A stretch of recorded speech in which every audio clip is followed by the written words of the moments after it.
Hi, and help them.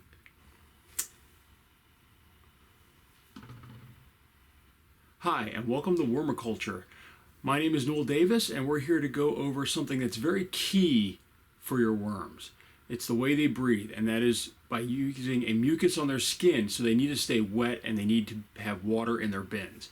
Now, water is a key thing for bins. Now, if you notice a lot of my stuff, I do not add water. Why?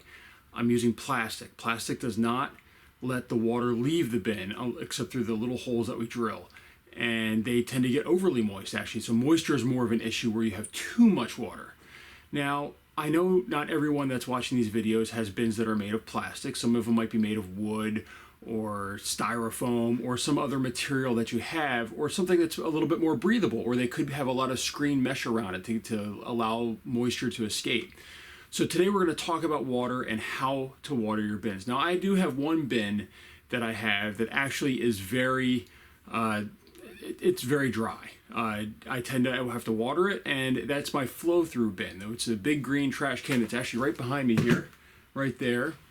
And it tends to dry out on the top because the water can just drain right through the bin all the way to the bottom, and it doesn't have to it doesn't have to evaporate back in like it does with the plastic bins.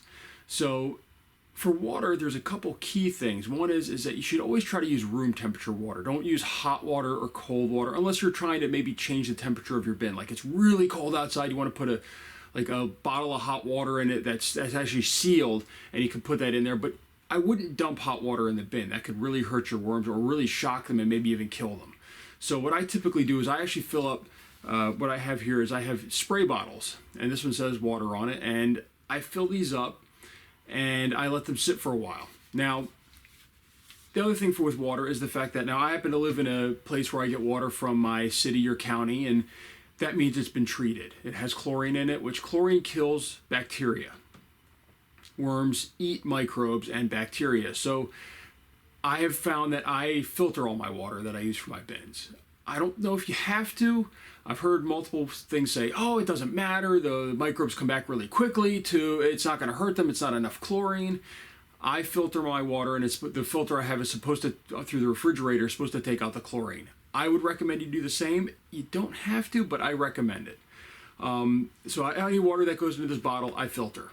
And I filter and I fill it up, and then I let it sit usually for a day to make sure it's room temperature and not cold or too hot. And then, now, I don't always have the time to do that. Sometimes I might, let's say I'm in a rush or getting a lot of water ready for, compost teas and things like that. And I've shown this before, but I will use a water conditioner from the pet store. This will take out the chlorine. This will help the water be ready for microbes and things like that, so that way it doesn't hurt them, or should, at least, in my mind.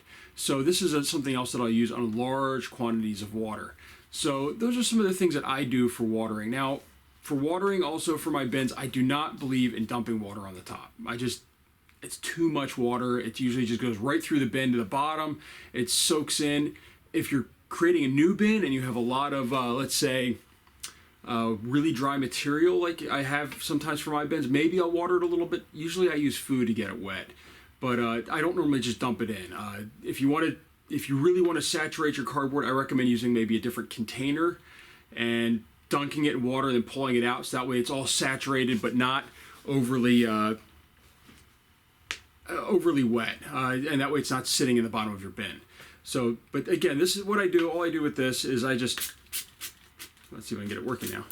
Just spray it just like that right on the bin. I just go around and just spray it, and it's a nice fine mist. It just kind of wets the top. And if I come back in an hour and it's dry again, I'll do it again, and I'll do it a couple times. I found that to be the best way to do it. I don't believe in just, as I said, just dumping. I've actually done that before in my flow through, and it did not work out well.